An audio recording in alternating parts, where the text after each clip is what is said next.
Donc pour le premier exercice, on dispose de temps de fonctionnement d'un moteur.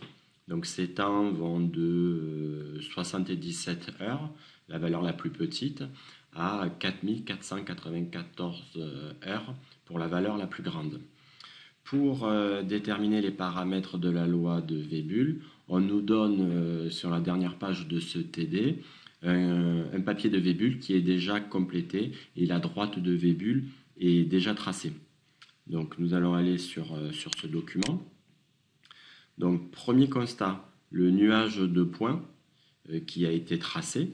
Le premier point là, correspond à la première valeur des TI, c'est-à-dire 77 heures, pour un pourcentage FT de 5%. Ça veut dire que de 0 à 77 heures, nous avons 5% de chance d'avoir une défaillance. Donc le tableau a déjà été fait, l'estimation de la probabilité de défaillance a déjà été déterminée. Donc nous avons ici la droite de Webull. Donc premier constat, puisque les points, le nuage de points est aligné, on peut en déduire que le paramètre gamma est égal à 0. Deuxième élément, pour déterminer le paramètre eta, qui est le paramètre de position, on trouve la valeur de eta ici, c'est-à-dire entre la droite de Webull et l'axe ici des états. Cet axe est gradué en temps, donc en heures, mais il utilise la même échelle que nous avons utilisée en bas pour placer les TI. Donc tout à l'heure, nous avons dit que nous avions des valeurs qui allaient de 77 à 4000. Donc si on regarde l'échelle, pour 1, on a considéré que c'était 100 heures. Donc pour la valeur 10, on est à 1000. Et pour la valeur 100, on est à 10 000. On est sur une échelle logarithmique. D'accord ? Ce qui veut dire que quand je regarde cette droite et l'axe des états, ici je lis 15. D'accord ? Donc si je lis 15, je redescends en bas. Par rapport à l'échelle que nous avons utilisée, ça correspond à une valeur de 1500. Ce qui veut dire que le paramètre eta est égal à 1500. Si maintenant je trace la parallèle à droite de Webull passant par l'origine, sur votre graphique, il y a un petit cercle qui est à 1, on va couper l'axe des bêta et dans notre exercice, on est à 1. Donc pour résumer, gamma égale 0, les points sont alignés, eta est égal à 1500 et bêta est égal à 1. Donc là, on est dans un cas particulier où bêta est égal à 1 et où gamma est égal à 0.